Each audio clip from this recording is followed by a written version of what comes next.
പദ്ധതി വിശദീകരണത്തിന് വന്ന നമ്മുടെ നേരത്തെ ഇവിടെ സൂചിപ്പിച്ചതുപോലെ സോമശേഖരൻ സാർ മറ്റ് വിവിധ പഞ്ചായത്തുകളിൽ വന്ന് പഠിപ്പിച്ചത് കൊണ്ട് തന്നെ നമുക്കിവിടെ ആളുകളുടെ ഉണ്ടാവും. അങ്ങനെയുള്ള കുറച്ചാണ് നമ്മൾ ആസൂത്രണം ചെയ്യാൻ പോകുന്നത്. ഏറ്റവും നന്നായി പോകാൻ ഏറ്റവും ആദ്യം ജലസംരക്ഷണ പ്രവർത്തനത്തിന് കഴിഞ്ഞ ഭരണസമിതി വന്ന സമയത്ത് ഒന്നും ആലോചിക്കാതെ അപൂർവം പഞ്ചായത്ത് ബ്ലോക്ക് പഞ്ചായത്തിൽ ഒന്നായിരുന്നു ഈ പാനൂർ ബ്ലോക്ക് പഞ്ചായത്ത്. വളരെ അപൂർവമായിരുന്നു. ചിലപ്പോൾ കാട്ടാപ്പുറ നിയോജക മണ്ഡലത്തിലെ നെടുമങ്ങാട് ബ്ലോക്കോ അങ്ങനെ അപൂർവം ചില ബ്ലോക്ക് പഞ്ചായത്തുകളാണ് ആദ്യം കഴിഞ്ഞത്. എല്ലാവരും റോഡും കാര്യം ടച്ച് ചെയ്യുമ്പോൾ ഈ ബ്ലോക്ക് പഞ്ചായത്തിൽ നമ്മൾ കണ്ടത് മാലിന്യ സംസ്കരണവും ശുദ്ധജല ലഭ്യതയും സംസാരിക്കുന്ന ഒരു വലിയ കൂട്ടം ജനങ്ങളെയാണ്. ഈ 4 പഞ്ചായത്തുകളും ബ്ലോക്ക് പഞ്ചായത്ത് ഭരണസമിതിയും കഴിഞ്ഞ തവണ നമ്മൾ മനോഹരമായി കണ്ടു. അത് മാറ്റം ഉണ്ടോ എന്ന് ചോദിച്ചാൽ മാറ്റമുണ്ട്. ആ മാറ്റങ്ങളിൽ ഒന്നെന്ന് പറയുന്നത് സെൻട്രൽ ഗവൺമെന്റിന്റെ ജലധന കമ്മീഷന്റെ പ്രവർത്തനത്തിന്റെ അകത്ത് 3-4 സ്ഥലത്ത് ബ്ലോക്ക് പഞ്ചായത്തിന്റെയും 4 പഞ്ചായത്തിന്റെയും പേരുണ്ട്. നിങ്ങൾ എത്ര പേര് അത് എടുത്തു നോക്കി നിങ്ങൾക്കറിയാം. കൃത്യമായി പേരുണ്ട്. 4 പഞ്ചായത്തുകളുടെ പേര് വന്നിട്ടുണ്ട്, ബ്ലോക്ക് പഞ്ചായത്തിന്റെയും പേര് വന്നിട്ടുണ്ട്. ഇന്ത്യയിലെ അപൂർവം ഗ്രാമങ്ങളുടെ പേര് മാത്രം പരാമർശിക്കപ്പെടുന്ന ഒരു സെൻട്രൽ ഗവൺമെന്റിന്റെ റിപ്പോർട്ടാണിത്.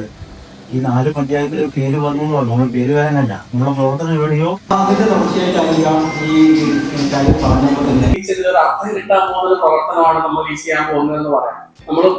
നിങ്ങൾ എല്ലാവരും ഒരുമിച്ച് നമ്മൾ ഈ വാട്ടർ വളണ്ടിയർ എന്നുള്ള ഒരു ക്യാമ്പയിൻ കൊണ്ട് ഉദ്ദേശിക്കുന്നത് എന്താണെന്ന് വെച്ച് കഴിഞ്ഞാൽ നമ്മുടെ ഇവിടുത്തെ ഒരു പഞ്ചായത്ത്, ഉദാഹരണത്തിന് മൊകേരി പഞ്ചായത്ത്. ആ മൊകേരി പഞ്ചായത്തില് ഇങ്ങനെ ഒരു നമ്മൾ ഗ്രൂപ്പ് ആക്കി വിചാരിക്കുക.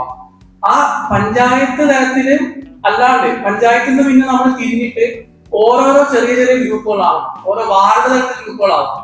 വാർഡിൽ നിന്ന് തിരിഞ്ഞിട്ട് ഓരോ വീട്ടിലെ ഓരോ അടുത്ത 4-5 വീടുകളുടെ ഒരു ഗ്രൂപ്പ് ആവാം.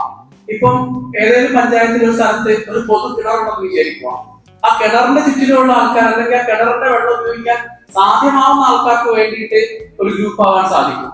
കാരണം നമ്മൾ ഉദ്ദേശിക്കുന്നത് ജലസംരക്ഷണം എന്നൊരു ആശയം മുൻനിർത്തിയിട്ട് നമ്മുടെ പൊതു കിണറുകള്, പൊതു കുളങ്ങള്, ജലത്തിന്റെ ഒഴുക്ക് പൂർണ്ണമാക്കുക, അങ്ങനെയുള്ള പ്രവർത്തനങ്ങളിൽ നമ്മൾ മുന്നിട്ട് നിൽക്കുക എന്നുള്ളതാണ് ഇതിന്റെ കാര്യം. നമ്മൾ തന്നെ ഇനിഷ്യേറ്റീവ് എടുത്ത് ചെയ്യുന്നു.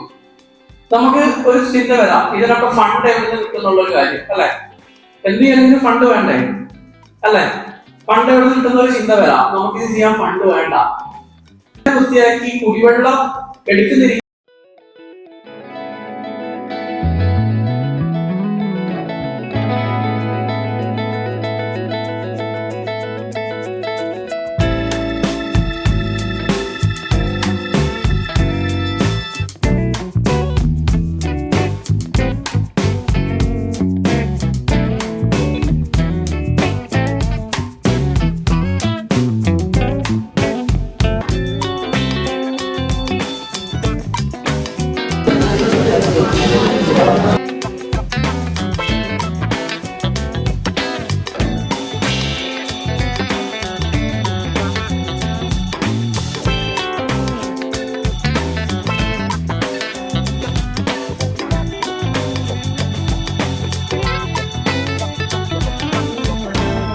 ജലസ്രോതസ്സുകളുടെ കണക്കാണ് ആദ്യം എടുത്തിരിക്കുന്നത്.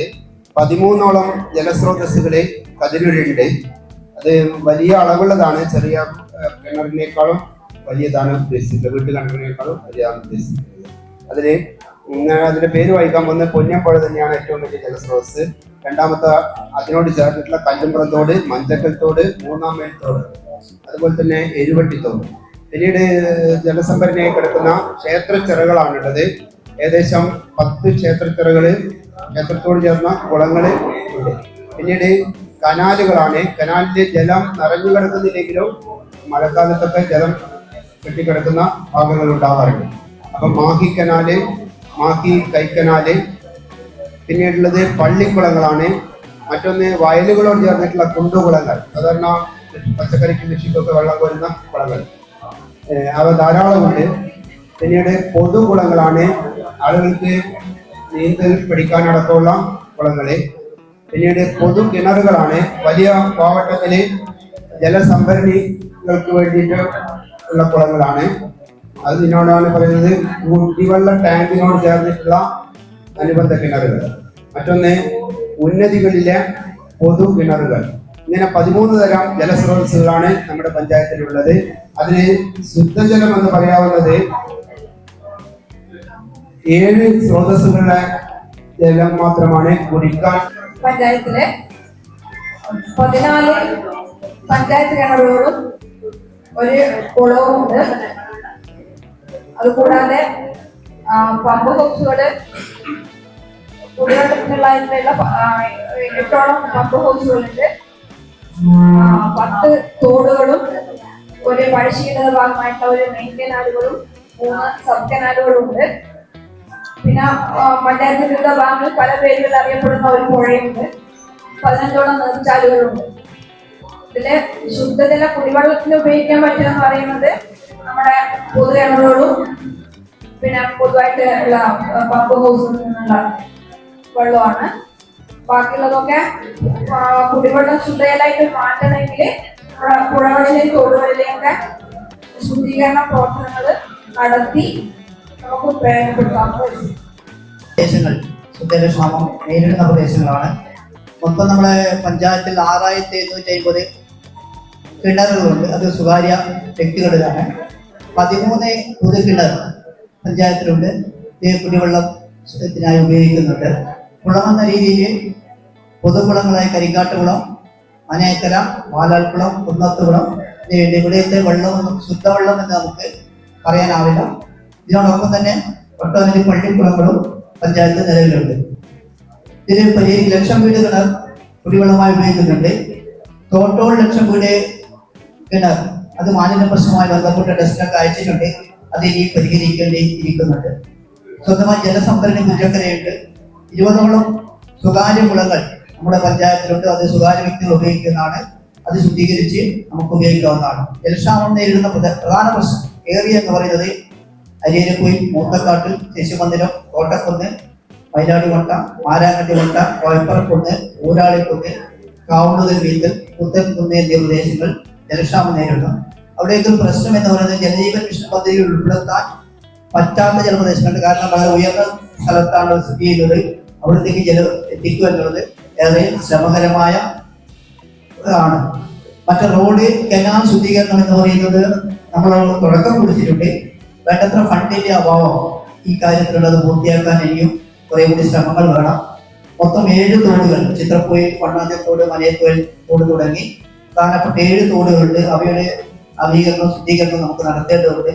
ചാടാലപ്പുഴ കടന്നു പോകുന്നത് നമ്മുടെ പഞ്ചായത്തിലൂടെയാണ്. അതിന്റെ ശുദ്ധീകരണവും സൈഡ് കെട്ടലുമായി ബന്ധപ്പെട്ട് കുറെ പ്രശ്നങ്ങൾ ആരെങ്കിലും നിലനിൽക്കുന്നുണ്ട്. നേരത്തെ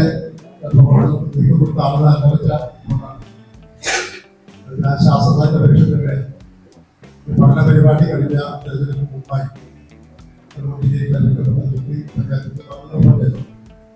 അതിനുമായി പഠനം നടത്തിയിരുന്ന റിപ്പോർട്ട് കഴിഞ്ഞില്ല.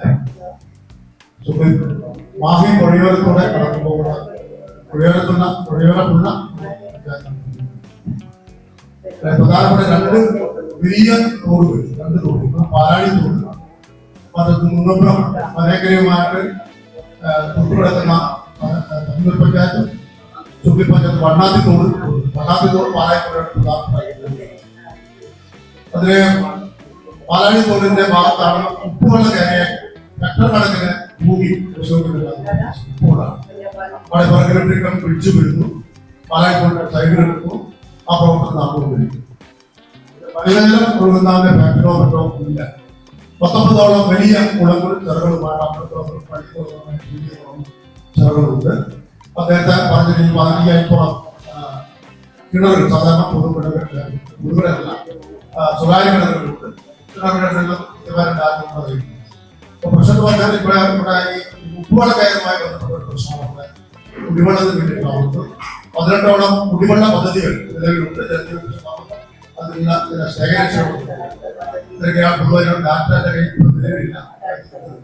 ഇതിനാണ് നമുക്ക് ഗ്രാമപഞ്ചായത്ത് നേരത്തെ ഈ രംഗത്ത് കുറെ കാലം ഹെൽത്ത് കെയർ മിഷന്റെ